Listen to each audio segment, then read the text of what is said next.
मंगलमय मंगल करण वीतराग विज्ञान। नमो ताहि जाते भये अरहंतादि महान। करि मंगल करि हो महा ग्रंथ करण को काज। जात मिल समाज सब पावै निज पद राज।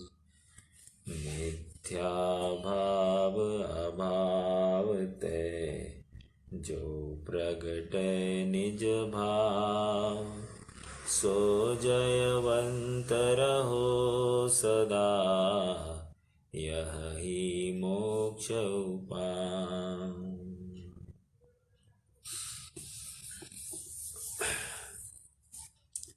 मिथ्यात्व से जन्मना यह तो हमारी मजबूरी है, लेकिन मिथ्यात्व से युक्त प्रवर्तन करना ये मजबूरी नहीं, कायरता है, पुरुषार्थहीनता है। वैसे ही अनादि से कर्मबंध से युक्त होना ये तो हमारी अभी वर्तमान में हमारे हाथ की बात नहीं है, लेकिन नवीन बंध में प्रवृत्ति करना ये तो हमारी पुरुषार्थहीनता है, कायरता है। और पंडित साहब इस प्रकरण को लेकर खड़े हुए हैं। नवीन बंध विचार, अनादि कर्म कैसे बंधता है उसकी चर्चा हुई। और एक ही वाक्य में अगर निष्कर्ष कहना है तो अनादिपने में वहाँ पर प्रश्न ही गलत है, स्वभाव से ही ऐसे पाए जाते हैं। क्योंकि खोज कहाँ तक करे, और खोज करने में पूरा मनुष्य भाव भी पूर्ण हो जाए तो भी अनादिपना पूर्ण नहीं होगा। समझ में आया? जिसे तीर्थंकर या केवली भगवान ने ही अनादि रूप देखा है, तू छद्मस्त होकर उसकी शुरुआत देखने का यत्न करता है, ये तो हास्यास्पद बात है। इसलिए ये उद्यम छोड़ दे और वर्तमान में जो तुम्हारे हाथ में क्या है इसका विचार कर। और इसी को उजागर करने के लिए नवीन बंध विचार की बात कर रहे हैं। नवीन बंध विचार में वो एक उदाहरण लेकर खड़े हुए हैं। कहते हैं कि जैसे सूरज है और वो मेघ पटलों द्वारा आच्छादित है। जब तक मेघ पटल घना है तब तक सूरज की किरण पूर्णतया हम तक पहुंच नहीं पाती है, और जैसे जैसे मेघ पटल विरल होते जाते हैं वैसे वैसे सूर्य की किरणें तीव्र होती जाती है। तो पंडित साहब ने निष्कर्ष के रूप में एक बात रखी, जितना तो मेघ पटल से आच्छादित है वो तो आवरण है, अर्थात वहाँ पर सिद्धांत में हम देखते हैं तो कर्म का उदय है, और उस कर्म के उदय में जीव की कुछ चलती नहीं है। इसलिए वो जो है, जो आवरण है, वो बंध का कारण नहीं हो सकता। अर्थात कर्म का उदय जो है वो बंध का कारण नहीं हो सकता। और जितना क्षयोक्षम है, अर्थात जो सूरज की जो किरण प्रकट हो गई है, वो जो प्रकट हो गई है वो और कुछ नहीं, उस सूरज का ही अंश है। और उसी प्रकार ये ज्ञान दर्शन वीर्य की जो किरण प्रकट हुई है वो और कुछ नहीं, उस दिव्य आत्म स्वभाव का ही एक अंश है। और इस यही परिचायक, ये किरण ही परिचायक है कि अंदर वो तेजस्वी आत्म दीप विद्यमान है। यहाँ तक बात हो गई। एक बात और उसमें आई कि ये क्षयोक्षम भी जो है वो स्वभाव का अंश होने से ये भी बंध का कारण नहीं है। दो बातें हो गई, अर्थात कर्म का उदय अर्थात ज्ञानावरण, दर्शनावरण और अंतराय का उदय ये बंध का कारण नहीं, एक। और दूसरा, ज्ञानावरण, दर्शनावरण और अंतराय का जो क्षयोक्षम है वो भी बंध का कारण नहीं, क्योंकि वह तो उदय क्षयोक्षम है, अर्थात स्वभाव का अंश है। ओके, हमने एक पैराग्राफ स्किप करके अगला पैराग्राफ पढ़ा था और वहां पर हमने ये देखा कि अघाती कर्म जो है, अघाती कर्म अर्थात वेदनीय, आयु, नाम और गोत्र, ये भी बंध के कारण नहीं बन सकते, क्योंकि ये तो संयोग दिलाते हैं और संयोग ये तो पर वस्तु है और पर वस्तु हमारे लिए बंध का कारण नहीं बनती है जब तक यह स्वयं विकार को प्राप्त नहीं होता है। अर्थात उस पर वस्तु में जो ममत्व भाव है, उस ममत्व या मिथ्यात्व भाव को लेकर ही इस जीव को बंध होता है। तो पर वस्तु जबरन इस जीव के भाव बिगाड़ती नहीं है। जब ये स्वयं भाव बिगाड़ता है तब पर वस्तु के ऊपर आरोप किया जाता है। इसके लिए हम काफी उदाहरण देखते हैं, जैसे सूरदास जी हुए। सूरदास जी को क्या हुआ, उनको भगवान की 8 पहरी भक्ति करने का छंद था और एक बार ऐसे हुआ कि उनको किसी महिला के पैर दिखे और पैर देखकर उनको विकार सताया। तो कह रहे इनको जानने से, अर्थात आंखों के माध्यम से जाना गया और इसलिए मुझे विकार हुआ, भगवान के मंदिर में आकर विकार हो गया, तो ये आंखें ही नहीं होती तो मुझे विकार नहीं होता, और इसलिए उन्होंने अपनी आंखें ही फोड़ दी। कहते हैं उसके बाद में जितना भी साहित्य लिखा वो पूरा श्रृंगार का लिखा, अर्थात आंखें नहीं होते हुए भी वो सभी वही उनके ज्ञान पटल पर झलकता रहा और उसको लेकर उन्होंने साहित्य लिखा। कहने की बात इतनी है कि परद्रव्य ने सचमुच इसके परिणाम बिगाड़े नहीं है, परद्रव्य को जानकर इसके परिणाम बिगड़े नहीं है, परद्रव्य को जानते हुए उसमें रस आया है, इसीलिए इसके परिणाम बिगड़े हैं। समझ में आया? जब तक जानना ये तो स्वभाव का अंश है और जानना ये बंध का कारण नहीं, जानने के साथ में उसमें रुचि भाव होना या विकार होना, विपरीत भाव होना, ये बंध का कारण है। और वे इसीलिए कहते हैं हमारे पास करोड़ों रुपए है, तो करोड़ों रुपए क्या नरक गति जाने का कारण है? बिल्कुल नहीं। लेकिन उस करोड़ों रुपयों में हमारा जो एकत्व ममत्व भाव है, उसमें जो स्वामीपना है, उस स्वामीपने को लेकर हमको नरक गति हो सकती है। अर्थात वो परद्रव्य के साथ में होने में हमारी उसके साथ की जो ट्रीटमेंट है, उसके प्रति का जो आकर्षण है, वो आकर्षण ही हमें नवीन बंध का कारण बन जाता है। ओके, ये बात हमने देखी। अब वो एक पैराग्राफ बचा है, उस पैराग्राफ को भी हमको समझना है।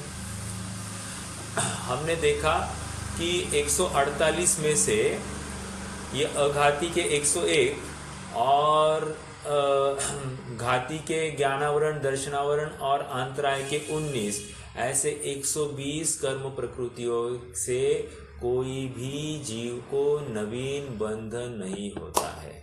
कितनी बड़ी बात है। मतलब 148 में अगर 120 निकाल दे, परसेंटेज कितना होता है? लगभग मेरे हिसाब से 80% इसका कर्म प्रकृतियां जीव को नवीन कर्म बंध का कारण नहीं बन रही है। अब बची 28 कर्म प्रकृतियां। 28 में मोहनीय की ही 28 है, उसके 2 भेद होंगे, एक दर्शन मोहनीय और एक चारित्र मोहनीय। आइए हम पढ़ते हैं और उसके अनुसार हम समझने की कोशिश करेंगे।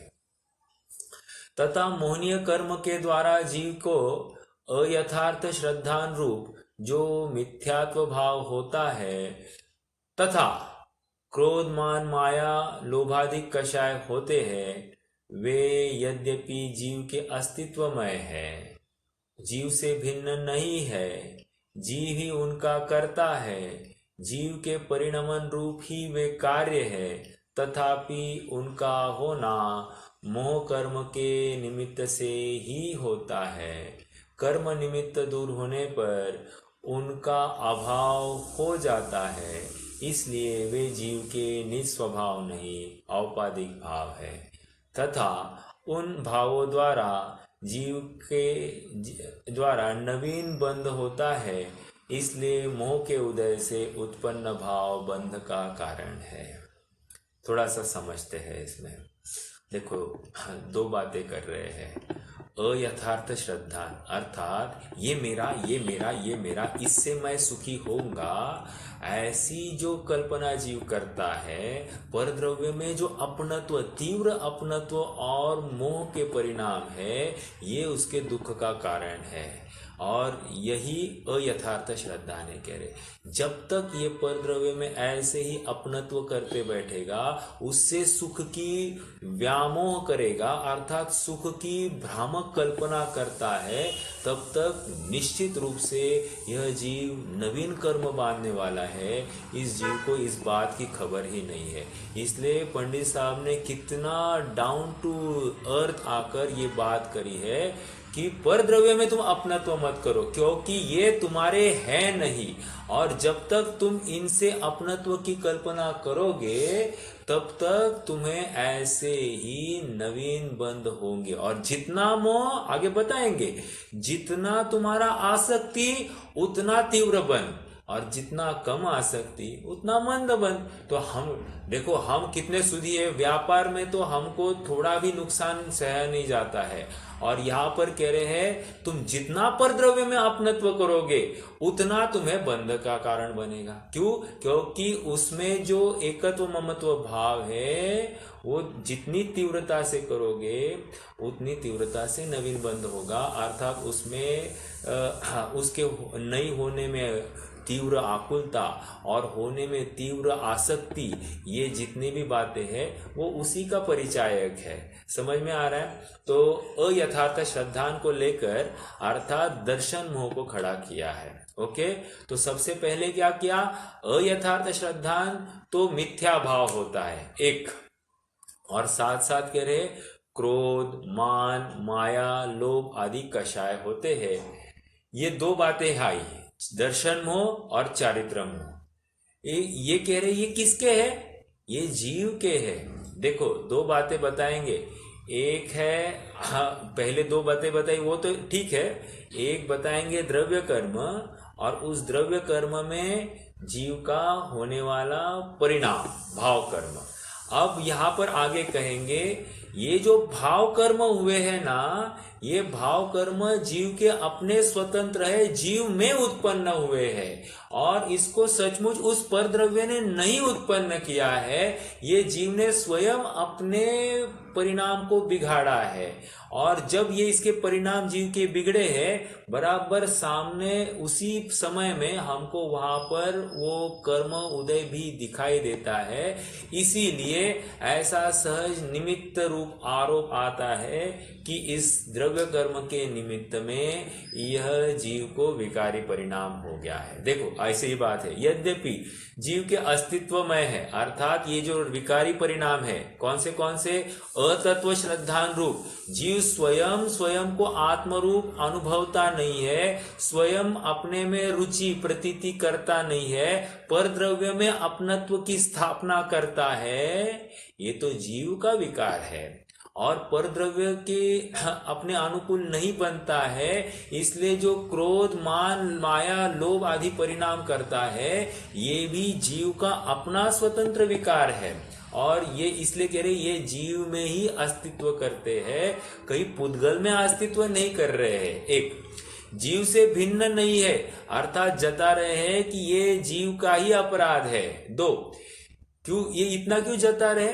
क्योंकि ये नवीन कर्म बंध दिखा रहे हैं ना, और नवीन कर्म बंध में कल्प्रिट ढूंढना जरूरी है कि कारण मीमांसा हो रही है, खोज हो रही है कि निश्चित रूप से प्रॉब्लम किधर है। जब तक प्रॉब्लम ही आइडेंटिफाई नहीं होगा तो हम उपचार किस चीज का करेंगे। और इसलिए यहाँ पर एकदम परफेक्ट प्रॉब्लम आइडेंटिफाई कर रहे हैं। देखो, कोई कहे ज्ञान का कमी है इसलिए ज्ञान बढ़ाने से काम हो जाएगा। नहीं कह रहे। ज्ञानावरण तो बंध का कारण ही नहीं है, दर्शनावरण भी बंध का कारण नहीं है, अंतराय भी बंध का कारण नहीं है, ये अघाती जो संयोग रूप संयोग है ये भी बंध का कारण नहीं है।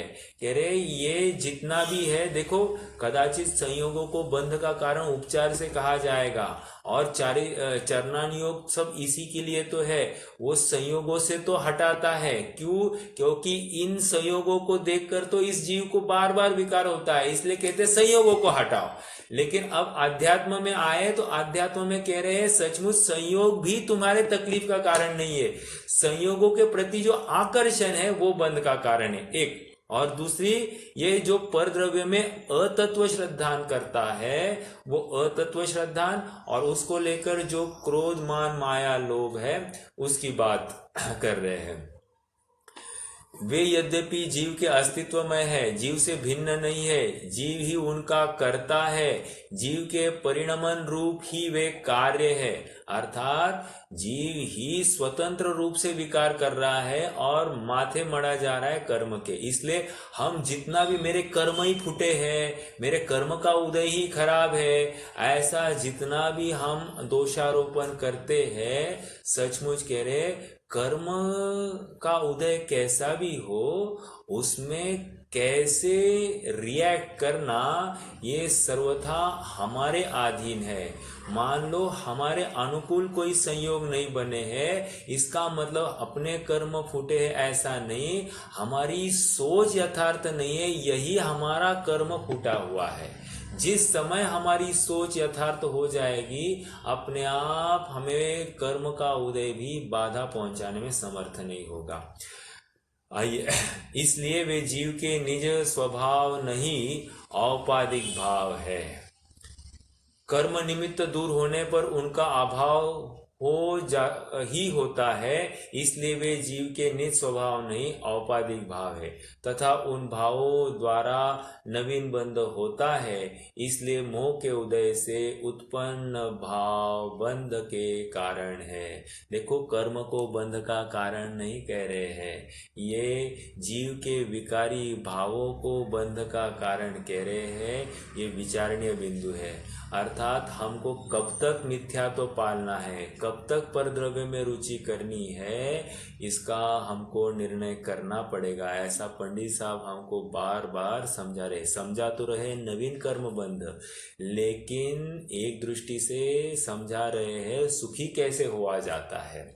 क्योंकि जितनी नास्तिपरक कथन करेंगे तो इसका आस्तिपरक भाव क्या लेंगे कि हमको सुखी होना है, तो ये जब तक नवीन बंध होगा तब तक ये जीव सुख को प्राप्त नहीं होगा, और जिस समय में उस नवीन बंध का अभाव होगा तो जीव की सुख की तरफ की सफर प्रारंभ हो जाएगी।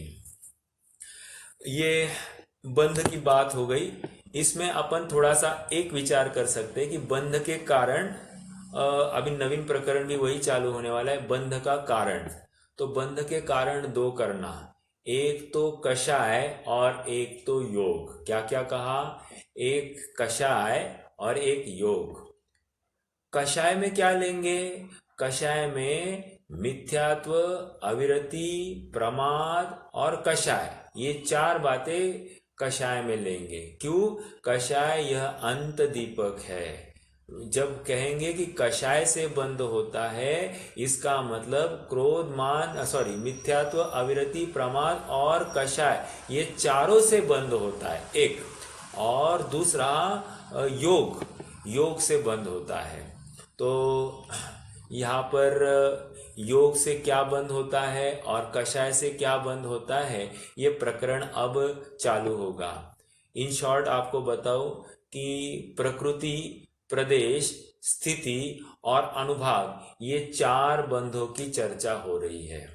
और आपको जानकारी होगी ही, नहीं है तो ये समझिए कि ये महाबंध नामक जो खंड है, छठवां खंड है षटखंडागम का महाबंध, ये उस पर्टिकुलर विषय का एक पेज में प्ररूपण है।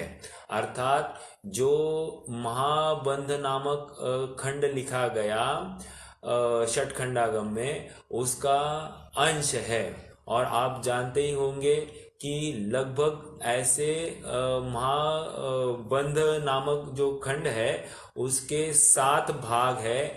एक एक भाग 700 से 1000 पेजेस के रेंज में है।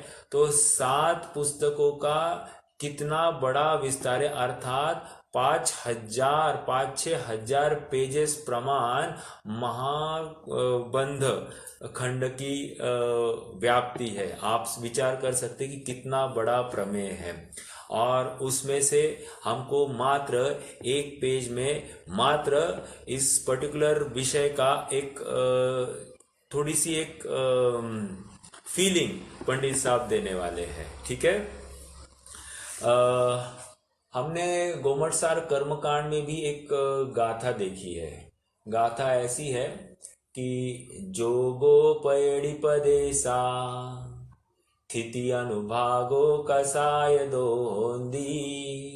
क्या क्या कहा? जोगे पयणिपदेशा, योग से प्रकृति और प्रदेश बंद होते हैं। एक स्थिति अनुभागो कषाय दो होती, अर्थात स्थिति बंध और अनुभाग बंध ये कषाय से होता है। मुझे इतना ही बताना है। ये गोमटसार कर्मकांड की गाथा नंबर 3 है मोस्ट प्रोबेबली।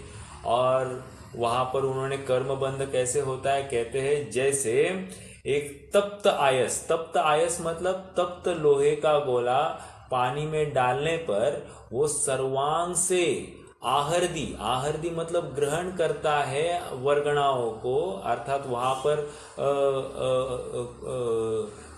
पानी को आकर्षित करता है सर्व ओर से। वैसे ही यह जीव कर्म करने से या विकार करने से सर्व ओर से सर्वांग से कर्मों को आकर्षित करता है। ओके। तो वो नवीन कर्म बंध की बात वहां पर आई थी और वहां पर बताया कि स्थिति और अनुभाग बंध कषाय से और प्रकृति प्रदेश बंध यह योग से होता है। अब यहाँ पर पहला प्रकरण योग से होने वाला प्रकृति और प्रदेश बंध का है। तो पहले थोड़ा समझते योग क्या है। देखिए, योग मतलब आत्म प्रदेशों का कंपन होना। आत्म प्रदेशों का कंपन मतलब ऐसे ऐसे हिलना, इसको आत्म प्रदेशों का कंपन नहीं कह रहे हैं। आत्म प्रदेशों का कंपन निरंतर ऐसे 8 के आकार में निरंतर जो उनका घूमना हो रहा है, उस घूमने को आत्म प्रदेशों का कंपन कह रहे हैं। इसको आप ऑसिलेशन कहो, कोई प्रॉब्लम नहीं। और इस कंपन को लेकर जीव को नवीन कर्मों का आकर्षण होता है। ओके। अर्थात जब तक योग है तब तक जीव कर्मों वर्गणाओं को आकर्षित करेगा। एक बात तो ये हो गई। दूसरी बात, प्रश्न ये खड़ा होता है कि ये 4 बंध ही क्यों कहे, कम ज्यादा क्यों नहीं कहे, अर्थात प्रकृति प्रदेश स्थिति अनुभाग ये 4 ही क्यों कहे। तो आप सबको जानकारी है ही कि कोई भी वस्तु स्वचतुष्टयात्मक होती है और स्वचतुष्टय में उसका द्रव्य क्षेत्र काल और भाव की चर्चा होती है। एक कारिका है, सदैव सर्वम को नेच्छेद स्वरूपादि चतुष्टयात्। आत्ममीमांसा की 13वीं 14वीं कारिका होगी, देखना पड़ेगा, लेकिन आत्ममीमांसा की है। तो क्या सदैव सर्वम को नेच्छेद स्वरूपादि चतुष्टयात्, अर्थात ऐसा कौन होगा जो अपने स्वरूप चतुष्टय को प्राप्त करना नहीं चाहता हो, अर्थात प्रत्येक द्रव्य अपने स्वरूप चतुष्टय को प्राप्त करना ही चाहता है। और उसी प्रकार कर्म का भी अपना एक स्वचतुष्टय है और वो स्वचतुष्टय द्रव्य अपेक्षा कहेंगे प्रकृति, क्षेत्र अपेक्षा कहेंगे प्रदेश, स्थिति अपेक्षा कहेंगे काल और भाव अपेक्षा कहेंगे अनुभाग अपेक्षा कहेंगे भाव। ओके। जैसे आप सबको पता है मान लीजिए हमको बैंक में एक अकाउंट ओपन करना है, तो बैंक में अकाउंट ओपन करने के लिए क्या क्या लगता है? Name of person, address of person, age of person and उसका ऑक्यूपेशन, 4 बातें। तो ये 4 बातों के अनुसार बैंक में खाता खोला जा सकता है। वहां फिर से आया द्रव्य, क्षेत्र, काल, भाव, इसकी जरूरत होती है। दूसरा एक उदाहरण देता हूं, जैसे कोई देश है, देश की भी एक स्व चतुष्टय है। कैसे? देश का अपना स्वतंत्र नाम होना, ये उसका प्रकृति है। ओके, देश का एक कोई ना कोई सीमा होती है, बाउंड्री होती है, ये उसका क्षेत्र। देश की अपनी जो मिलिट्री फोर्स है, जो इसको स्वतंत्र बनाए रखती है, ये उसका काल हो गया, स्थिति। क्यों? जब तक इसकी मिलिट्री है तब तक ये पराधीन नहीं होगा। ओके, तो ये इसका स्थिति की बात है। और प्रत्येक देश का अपना स्वतंत्र कानून है, अर्थात भारत में जब चलना है तो लेफ्ट साइड से गाड़ियां चलेगी, यूरोप में जब जाते हैं तो वहाँ राइट साइड से गाड़ियां चलती, मतलब राइट साइड से गाड़ियां चलती है। तो ये जो कोई संविधान है, ये हर देश का अपना अपना अलग है, स्वतंत्र है। कहने की बात इतनी है कि कोई भी चीज स्वचतुष्टयात्मक होती है। आप एक छोटी सी टैबलेट जो बाजार में जाकर लेते हो, मेडिकल में जाकर, उसमें भी उस टैबलेट का नाम, उसका द्रव्य, उसका क्षेत्र अर्थात कितने मिलीग्राम की है, अर्थात कितने परमाणु है, उसका काल अर्थात उसकी एक्सपायरी डेट, और उसका भाव अर्थात कितने उसकी फलदान शक्ति है। वो फलदान शक्ति को हम उसकी पोटेंसी कहेंगे। तो पोटेंसी क्या है? ये तो 4 बातों में फिर से उसका भी विभाजन होता है। कहने की बात, प्रत्येक वस्तु चतुष्टयात्मक होती है। और यहाँ कर्मों की चर्चा चल रही है, कर्म भी चतुष्टयात्मक होते हैं, जिसमें कह रहे हैं कर्मों का जो प्रकृति है, अर्थात नेचर, उसका नेचर, उसको प्रकृति कहेंगे। तो प्रकृति और उसका क्षेत्र अर्थात कितने परमाणु आने वाले हैं, उसको प्रदेश कह रहे हैं। ये दोनों बातें योग के निमित्त से होते हैं। अर्थात योग है तब तक, आत्म प्रदेशों का कंपन है तब तक इस जीव को कर्मों का आकर्षण होगा एक, और उस अनेक प्रकार के कर्म आएंगे, और दूसरा उनकी परमाणु भी निश्चित रूप से आते रहेंगे। ये एक बात हो गई। दूसरी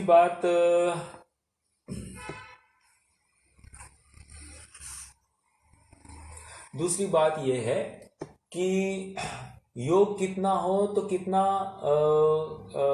प्रकृति आ गया, कितना कर्म आकर्षण होता है।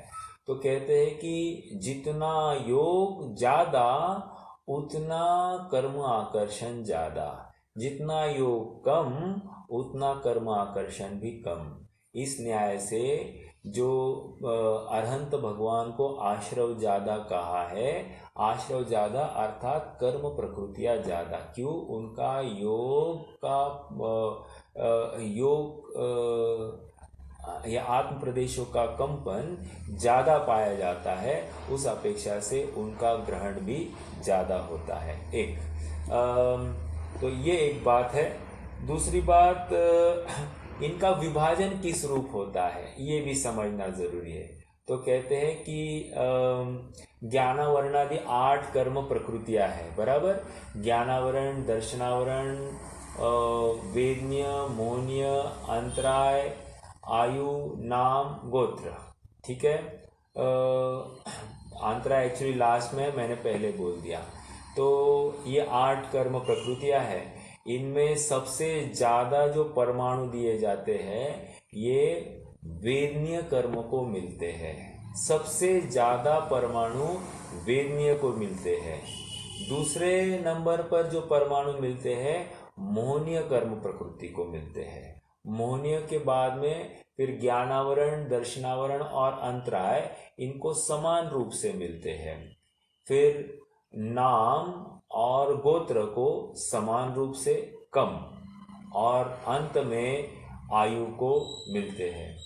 निष्कर्ष के रूप में अपन ये कह सकते हैं कि जब भी कोई बंटवारा होगा तो मान लीजिए 100 परमाणु आ गए, तो 100 परमाणु में 40 मिलेंगे वेदनीय को, 30 मिलेंगे मोहनीय को, नाम, गोत्र और अंतराय को, सॉरी, ज्ञानावरण, दर्शनावरण और अंतराय को 6 6 6 ऐसे कितने हो गए? ये 18 हो गए।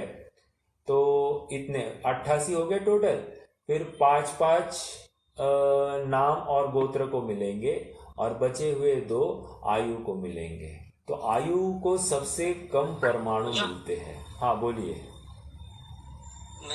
डिस्कशन में कैसा है कि वेदियों को सबसे ज्यादा मिलेंगे। बराबर। हाँ, पर मेरे को नहीं समझा कि मेरे ख्याल से मोहनी को ज्यादा मिलने चाहिए। देखो ऐसा है, साता साता तो मान लिया, फिर उस देखो तो वो तो लिमिटेड हो गया ना। नहीं, लिमिटेड नहीं है। देखो वेदनीय ही सचमुच विशेष काम कराता है, और जैसा आता है वेदनीय ही ज्यादा, क्योंकि सारा साता असाता का संबंध वेदनीय के साथ में है, इसलिए वेदनीय को ज्यादा मिलता है।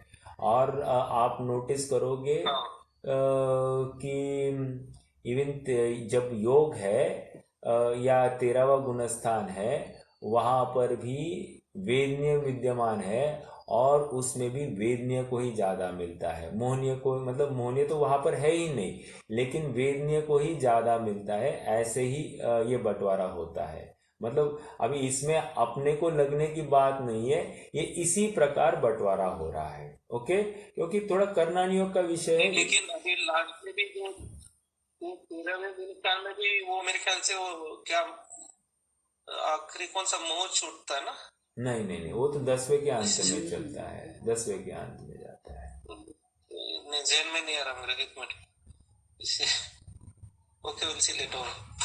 नहीं नहीं नहीं, 13वें गुणस्थान के अंत में तो कोई प्रकृति नहीं जा रही है। 12वें के अंत में ज्ञानावरण, दर्शनावरण और अंतराय, इनका अभाव होता है 12वें के अंत में।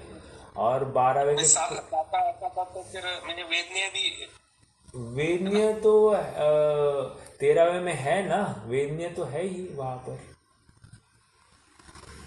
ओके, मैं शरीर आश्रय जो भी है वो लास्ट ज्यादा ग्रहण करता है। हाँ, और वो लास्ट में जाने वाला है। लास्ट में मतलब 14वें के अंत में ही सबका क्षय होने वाला है। ठीक है। कहने की बात इतनी है कि वेदनीय विशेष वेदनीय को विशेष वैल्यू मिलती है। वैल्यू इन टर्म्स ऑफ परमाणु, याद रखना। परमाणु बहुत है इसलिए फर्क नहीं पड़ता है। देखो हम अभी, हमको क्या लग रहा है, बहुत मिला बहुत मिला, परमाणु ज्यादा है, लेकिन अगर अनुभाग स्थिति कम होगी तो क्या फर्क पड़ता है? समझ में आया? पूरा खेल स्थिति और अनुभाग का है। लेकिन अभी ये प्रदेश और प्रकृति का प्रकरण चल रहा है। प्रदेश में हमने क्या देखा कि या तो 7 कर्म प्रकृतियां बनती है या तो 8 कर्म प्रकृतियां बनती है। प्रत्येक समय में 7 या 8 कर्म प्रकृतियां बनती ही बनती है। मतलब आयु तो वो त्रिभाग में ही बनती है, लेकिन जब आयु बंधेगी उस समय में 8 कर्म प्रकृतियां में विभाजन होगा। जब आयु नहीं बनती है उस समय में 7 कर्म प्रकृतियां में विभाजन होगा। ओके। और एक बात समझना कि हम जितनी चर्चा कर रहे हैं, देखो एक मोहनीय से 8 कर्म प्रकृतियां बनती है। ज्ञानावरण से कोई बंध नहीं हो रहा है, दर्शनावरण से कोई बंध नहीं हो रहा है, अंतराय से कोई बंध नहीं हो रहा है।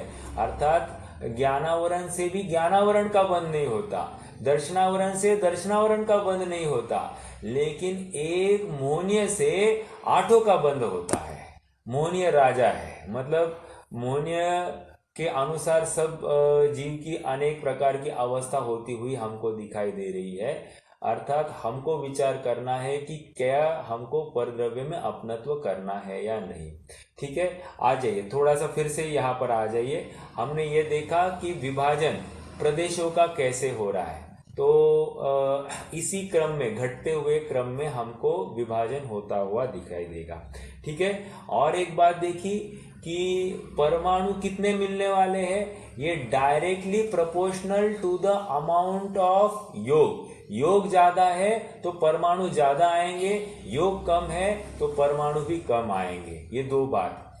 अब और एक प्रश्न हो सकता है, हमने तो वेदनीय की ही चर्चा की, वेद मतलब एक मूल प्रकृति की चर्चा की, लेकिन उसकी उत्तर प्रकृति भी है ना, जैसे वेदनीय की साता असाता, नाम की 93 प्रकृतियां है तो 93 में विभाजन होना है, या फिर ज्ञानावरण की वो 5 है, दर्शनावरण की 9 है, अंतराय की 5 है, तो इन सब में तो विभाजन होना है। बिल्कुल सब में विभाजन होने के वो अपने आप व्यवस्था होती है, इसमें जीव को कुछ करना नहीं पड़ता है, ये सहज जीव को मात्र परिणाम करने हैं। कर्मों का अपने आप विभाजन यथा योग्य परिणाम के अनुसार अपनी अपनी कर्म प्रकृतियों के अनुसार हो जाता है। किसको कितने मिलने हैं परमाणु वो आ जाएंगे और प्रकृतियां भी निश्चित हो जाएगी। लेकिन ऐसा नहीं होगा कि कभी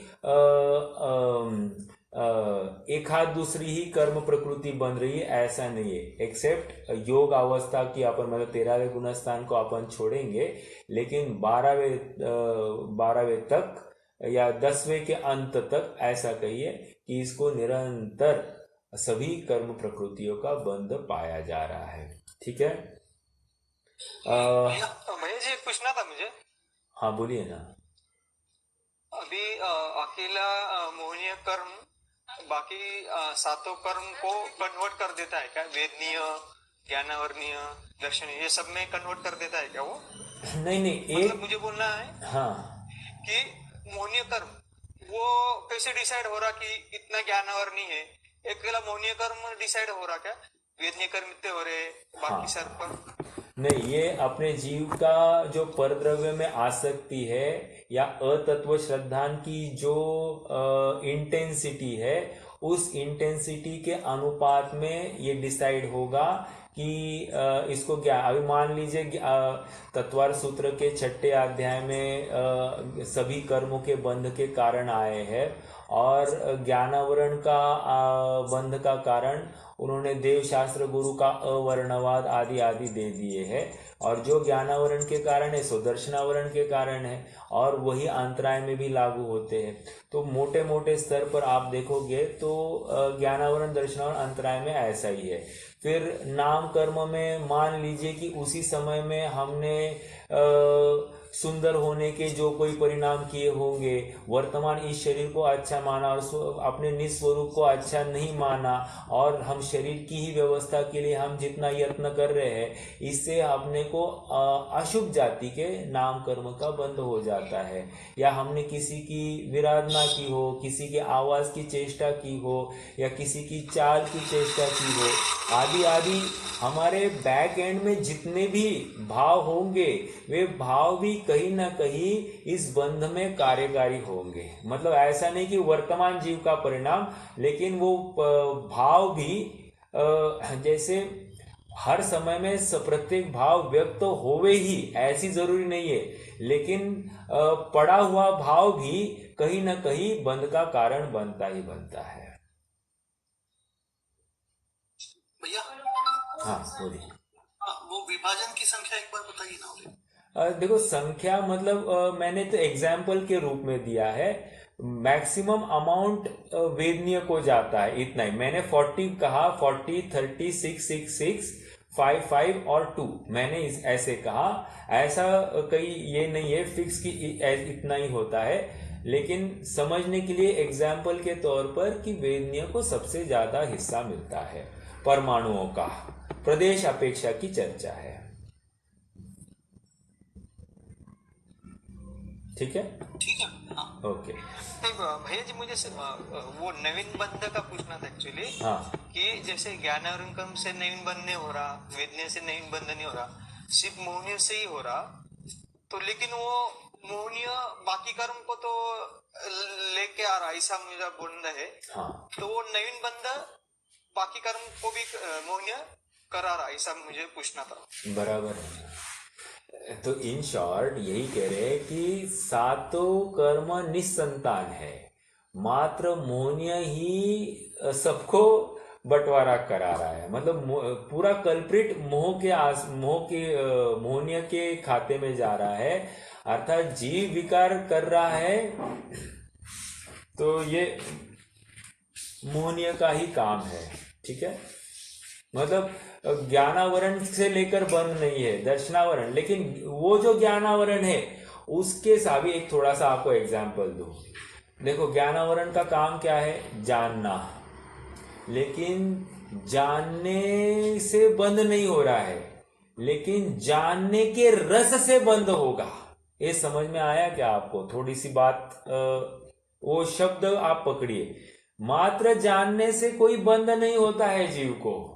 मान लीजिए मुझे आपकी आवाज सुनाई दी, तो सुनाई देने में कोई प्रॉब्लम नहीं, इससे कोई बंद नहीं हुआ। लेकिन आपकी आवाज सुनकर आनंद आया या फिर कषाय हुई, द्वेष हुआ, कुछ भी लीजिए, तो इसको लेकर बंद होना। रस अरस, अब मैं तो दो बातें रख रहा हूं, जानते हुए रस होना, जानने में रस होना, या जानने में अरस होना। अरस मतलब कषाय से युक्त भाव। एक अरस है कि जहां पर साम्य भाव है, उसकी बात नहीं चल रही है। तो जहां पर कषाय से युक्त भाव पाया जा रहा है जानने में, सो बंध का कारण हो गया। और एक जानना, जानने के साथ देखना भी लगाना, देखने के साथ अंतराय भी लगाना, ये सब एक साथ ही चलेंगे। अब अंतराय की भी 5 प्रकृतियां है, दान, लाभ, भोग, उपभोग, वीर्य। सब में यथा योग्य ऐसा डिस्ट्रीब्यूशन अपने अपने शक्ति अनुसार हो जाता है।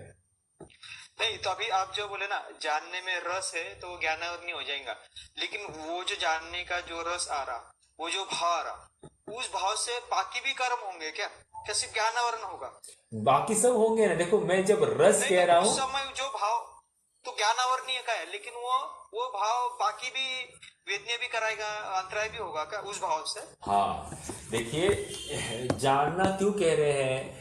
क्योंकि एक जानने के भरोसे तो सारा खेल चल रहा है। आप एक बात नोट करना, लेकिन जानना ये बंध का कारण नहीं है। क्योंकि अगर जानना बंध का कारण होता तो केवली भगवान 3 लोग 3 काल की जान रहे हैं, उनको कितना बंध होना चाहिए था। तो जिस न्याय से उनको बंध नहीं हो रहा है, उसी न्याय से जानन स्वभाव ये बंध का कारण नहीं है, ये बात तो निश्चित होती है। उसके बाद में जानन स्वभाव के साथ में विकार जो है, वो विकार सचमुच बंध का कारण है। ओके।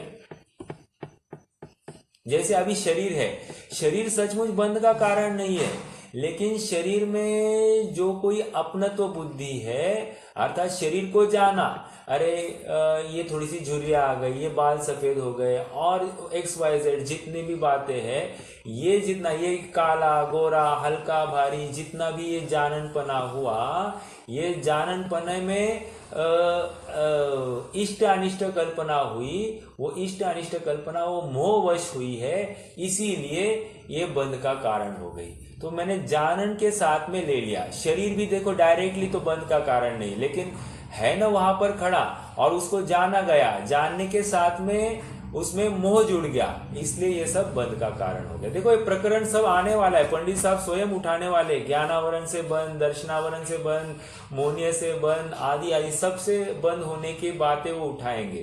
तो यथा योग्य उस क्रम में अपन भी चर्चा करेंगे ही करेंगे। ठीक है भैया? हाँ, बोलिए। ठीक है भाई।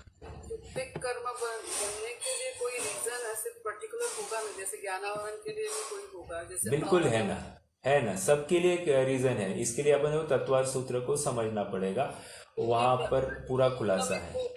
परमाणु आते हैं सभी इसके, तो उसका मोह से रिलेशन है क्या? जैसे मोह की इंटेंसिटी पर डिपेंड है क्या? बराबर।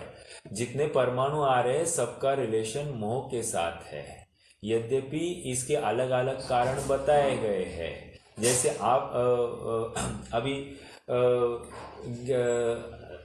ज्ञानावरण के बंध के कारण है अलग, दर्शनावरण के बंध के कारण अलग, नाम के बंध के कारण अलग, वेदनीय के बंध के कारण अलग, गोत्र के बंध के कारण अलग, ये सब आया है। आयु के बंध के कारण अलग अलग हो, मतलब अलग अलग, मतलब कुछ कौन सी जाति का होगा आदि आदि, ये सब अलग कारण तो दिए हैं। एट अ टाइम 8 कर्मों के बंध के कारण अलग है, लेकिन जीव परिणाम कर रहा है मोह से युक्त, और उस मोह से युक्त होकर बराबर 8 कर्मों का बंध हो रहा है। तो प्रश्न बिल्कुल जायज हो सकता है कि ये 8 टाइप के परिणाम एक मोह के साथ कर रहा है क्या? तो मैंने इसीलिए जवाब दिया कि अभिप्राय में इन संबंधी कोई ना कोई बात बैठी होगी। जैसे मान लीजिए सच्चे देव शास्त्र गुरु के बारे में निर्णय नहीं कर रहा है, जो कुछ निर्णय हुआ होगा वैसे का वैसा निर्णय पड़ा है। हर समय में परिणाम क्या उस देव शास्त्र गुरु के थोड़ी चलते हैं। तो ये मान लीजिए अभी रोटी बना रहा है या फिर व्यापार कर रहा है, उस समय में भी अभिप्राय में देव शास्त्र गुरु की वो धारणा तो वैसे की वैसी बनी है कि नहीं, तो वो उतनी मात्रा में यहाँ पर कंट्रीब्यूट करेगी ही करेगी। और फिर अभी क्रोध मान माया लोभ में मायाचारी के परिणाम या जितने भी परिणाम होंगे वे सब परिणाम यहाँ पर काउंट होंगे, ऐसा है। ओके, तो धारणा में जितनी बात बैठी, मतलब हमारे निर्णय की प्रक्रिया में जितनी बात बैठी है वो भी कंट्रीब्यूट करती है, ऐसा हमको लगाना चाहिए। जैसे मान लीजिए कि मेरे बेटे में बहुत मोह है। ओके, अब मैं व्यापार कर रहा हूं, उस समय में भी मेरा बहुत मोह है, लेकिन प्रत्येक समय में बेटे की माला तो नहीं जपता हूं, लेकिन ऐसा होते हुए भी वो जो अभिप्राय में धारणा में वो बेटे प्रति का जो मोह है वो निरंतर वैसे का वैसा बना है, अजपा जाप चल रहा है, तो वो भी कहीं ना कहीं बंध का कारण बन जाएगा। ये एक एग्जाम्पल दिया। तो इस प्रकार सब जितने पैरामीटर से, जितने अनुपात में बंध हो सकता है, जिन जिन कर्मों के लिए कार्यकारी वैसे वैसे सभी धारणाएं जीव की बनी होनी चाहिए, उसके बिना उनका बंध संभव नहीं है एक मोह के माध्यम से। इससे और एक बात होती है कि वैरायटी ऑफ परिणाम भी कितने होंगे इसका भी हमको ज्ञान होता है। और फिर एक जीव के परिणाम और दूसरे जीव के परिणाम मैच नहीं होते हैं, ये भी कितना योग्य है, सटीक है। जैसे मुझे लगता है वैसे ही सामने वाले को लगना चाहिए, ऐसा जरूरी नहीं, या जैसे सामने वाले को लगता है वैसे ही मुझे लगना चाहिए, ऐसा जरूरी नहीं। हाँ, लेकिन जिन वचनों के बारे में सबको ऐसा ही लगना चाहिए, ये बात उतनी ही सही है, क्योंकि फिर वो स्वभाव सम्मुख होने की बात है। लेकिन सांसारिक प्रयोजनों में, विभाव वाले कार्यों में समानता नहीं पाई जाएगी। ओके,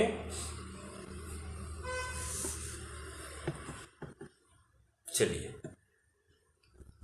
और प्रश्न है किसी का? नहीं है। चलिए आगे बढ़ते हैं। एक ये पैराग्राफ पढ़ते हैं, थोड़ा सा और कुछ आता है तो देखेंगे, नहीं तो पैराग्राफ एटलीस्ट पूरे कर लेते हैं। योग और उससे होने वाला प्रकृति बंध, प्रदेश बंध, तथा इतना जानना कि नाम कर्म के उदय से शरीर, वचन और मन उत्पन्न होते हैं। 1, उनकी चेष्टा के निमित्त से आत्मा के प्रदेशों का चंचलपना होता है। 2, देखो योग कैसे हुआ, उसके लिए उन्होंने पहले नाम कर्म का उदय कारण कहा, और नाम कर्म का निमित्त में आत्म प्रदेशों में कंपन, चंचलपना पाया जाता है। उससे आत्मा को पुद्गल वर्गणा से एक बंधन होने की शक्ति होती है। अर्थात आत्मा को कर्माकर्षण की शक्ति जो है ये किसकी वजह से है? ये योग की वजह से है। योग नहीं हो तो ये कर्म आकर्षण करने की ताकत ही नहीं होती है। फिर कुछ भी, कितने भी कर्म वर्गणाओं से घिरा रहने दीजिए, लेकिन कर्म आकर्षण इसको होगा ही नहीं। अर्थात ये द्विअधिक गुणा नाम तू, अर्थात स्निग्ध बंध, ऐसे जो स्निग्ध वृक्ष, ऐसे जो परिणाम है उनके माध्यम से तो बंद होता है।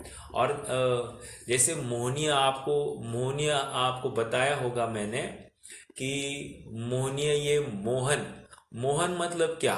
जो स्निग्धता पैदा करता है। तो ये मोहनीय और कुछ नहीं, स्निग्धता पैदा करता है परद्रव्यों के साथ में, और जीव के परिणाम और परद्रव्यों के प्रति जो स्निग्धता पैदा हो गई है उसी को लेकर ये बंद हो रहा है। वो स्निग्धता हट जाए, अपने आप बंद होना भी हट जाएगा। समझ में आया? तो पुद्गल वर्गणा से एक बंधन होने की शक्ति। ओके, क्या क्या हुआ? शरीर नाम कर्म से यहाँ पर शरीर मिला। शरीर के निमित्त में आत्म प्रदेशों का चंचलपना, आत्म प्रदेशों के चंचलपना में पुद्गल वर्गणाओं को ग्रहण करने की शक्ति। ओके, ऐसा ये चेन हो गई, उसका नाम योग है। उसके निमित्त से प्रति समय कर्म रूप होने योग्य अनंत परमाणुओं का ग्रहण होता है। वहां अल्प योग हो तो थोड़े परमाणु का ग्रहण, ये हमने चर्चा की, और बहुत योग हो तो बहुत परमाणु का ग्रहण। मतलब योग इज डायरेक्टली प्रोपोर्शनल टू परमाणु का ग्रहण। ज्यादा योग है तो ज्यादा ग्रहण होगा, अल्प योग है तो अल्प ग्रहण होगा।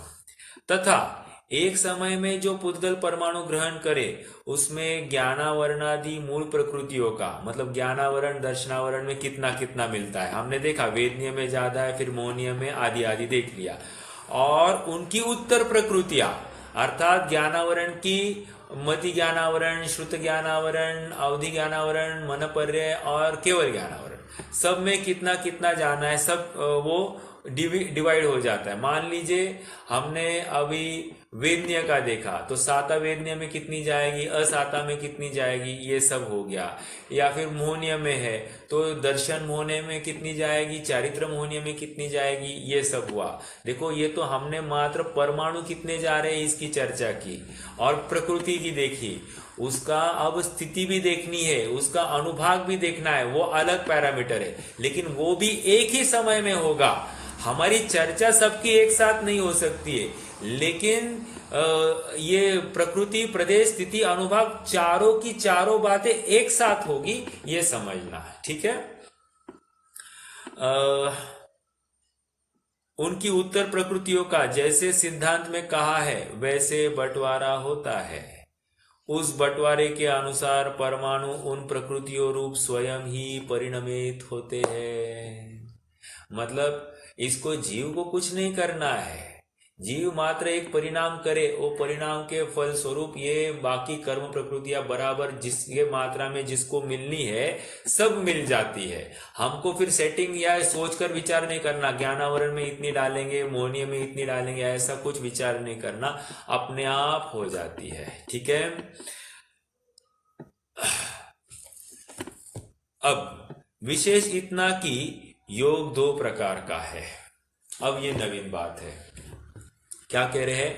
योग दो प्रकार का है, शुभ योग और अशुभ योग। ठीक है?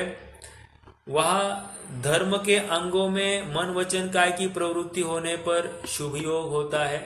जैसे अभी अपन स्वाध्याय कर रहे हैं तो इसमें शुभ योग ही कहा जाएगा। और अधर्म के अंगों में उनकी प्रवृत्ति होने पर अशुभ योग होता है। अर्थात हम कहीं किसी को मिलने जाए, भले ही अपना सगा संगाती हो, और हम सांसारिक सब बातों में प्रवृत्ति करने वाले हैं, तो वो अशुभ योग का कारण कहेंगे। ठीक है? वह शुभ योग हो या अशुभ योग हो, सम्यक्त्व प्राप्त किए बिना घातिया कर्मों की तो सर्व प्रकृतियों का निरंतर बंध होता ही रहता है। एक बात कही यहाँ पर, थोड़ा सा इस प्रकरण को अपन फोकस करेंगे। क्या कह रहे हैं? शुभ योग हो अथवा अशुभ योग हो, मान लीजिए अभी हम स्वाध्याय कर रहे हैं, तो अभी इस समय में स्वाध्याय के बल पर हमको घातीय कर्मों में कौन सा बंद हो रहा है? कह रहे चारों के चारों घातीय का बंद हो रहा है। ज्ञानावरण, दर्शनावरण, मोहनीय, अंतराय सबका बंद हो रहा है। ठीक है, अर्थात उनका तो बंद ही होता है, उसको तो अपन अशुभ ही कहेंगे, क्योंकि वे सभी पाप प्रकृतियां ही है। तो ठीक है, और कब तक कह रहे? जब तक सम्यक्त्व की प्राप्ति नहीं हो तब तक।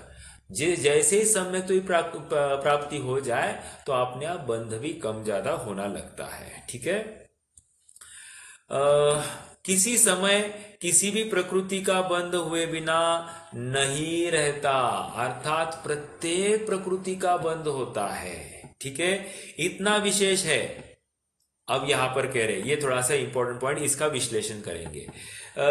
इतना विशेष है कि मोहनीय के हास्य शोक युगल में, रति अरति युगल में और त्रिवेद में, 3 वेदों में एक काल में एक ही प्रकृति का बंध होता है। वैसे मेरा प्रश्न है आप सबसे, मोहनीय की टोटल प्रकृतियां कितनी है?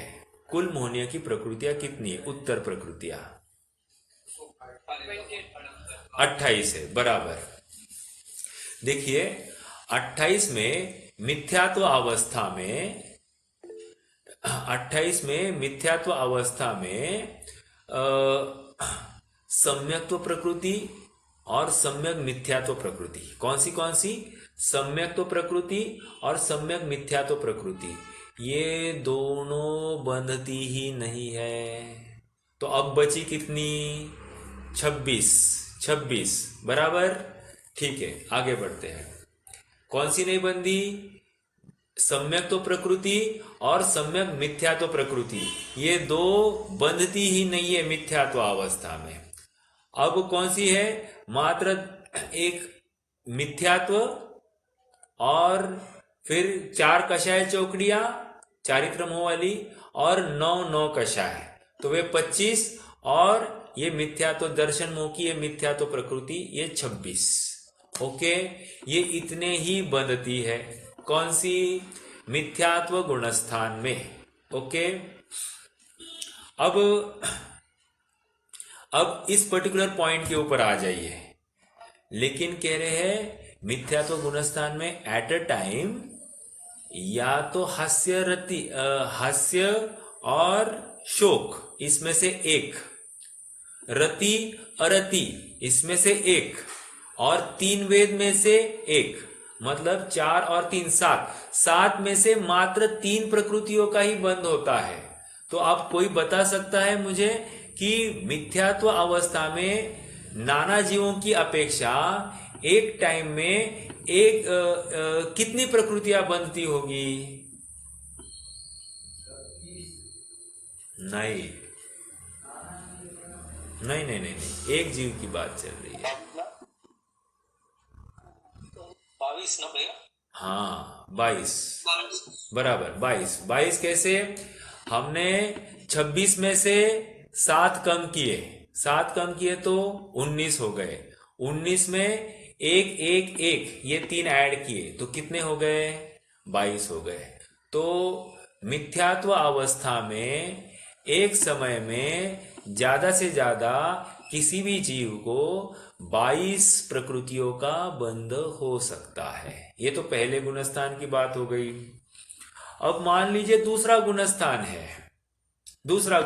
है, कोई बता सकता है उसमें कितनी प्रकृतियों का बंध हो सकता है?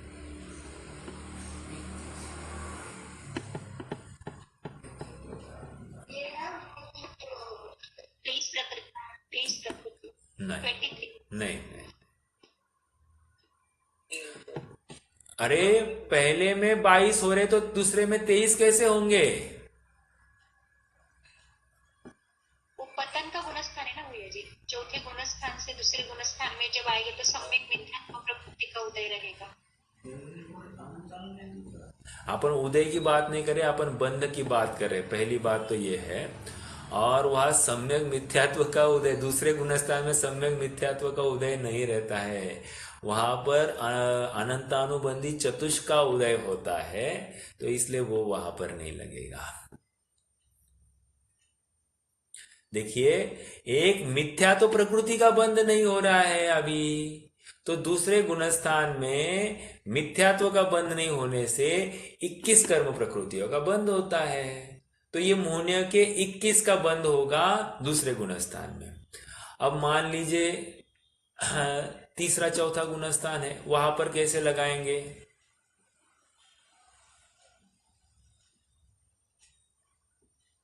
तो ये थोड़ा सा होमवर्क की बात है, लेकिन समझने की बात इतनी है। होमवर्क इन द सेंस में ये क्यों कह रहा हूं, जैसे तीसरा गुणस्थान है, तीसरे गुणस्थान में बंध किसका होता है? मिथ्यात्व का नहीं होगा, अनंतानुबंधी चतुष्क का नहीं होगा, तो वहां पर 17 प्रकृतियों का बंध हो सकता है। एक चौथे गुणस्थान में बंध मिथ्यात्व का नहीं होगा, वहां पर भी 17 का ही बंध होता है। ओके, ये ऐसा जैसे आगे बढ़ना है वैसे कम होते होते जाएगी, बट आप थोड़ा समझ पा रहे हैं ये 17 कैसे हो गए। वहां पर सम्यक्त्व और सम्यक मिथ्यात्व का तो बंध कभी भी नहीं होता है, उनका तो मात्र उदय होता है, ये याद रखना। सम्यक्त्व और सम्यक मिथ्यात्व का तो उदय ही होता है, उनका बंध कभी भी जीव करता नहीं है, तो वो बंध के पैरामीटर से ही निकल गए। जो कुछ बंद होगा मिथ्यात्व का ही बंद होगा। ओके, नहीं हुआ तो मिथ्यात्व का बंध नहीं होगा, बस इतनी बात है। और फिर घटाना कौन सा था? ये अनंतानुबंधु चतुष्क घटाना है, तो उसको घटाया, तो 21 में से 4 घटा दिए, तो हमारा तीसरे और चौथे गुणस्थान में बंध योग्य मिथ्यात्व की मतलब मोहनीय की प्रकृतियों का आंकड़ा हमको मिल गया। ओके, ये समझ में आ रहा है क्या सबको? ये बात हमने यहां से एक एक प्रकृति का बंध होता है उसमें से हमने निकाली है। ठीक है, आइए, वैसे समय हो गया है, 1-2 पैराग्राफ बाकी है, अपन कल देखेंगे।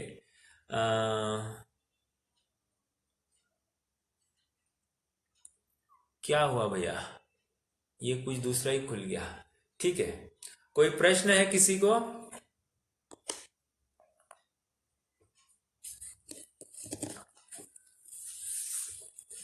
चलिए फिर रुक जाते हैं। जिनवानी स्तुति। निज निधि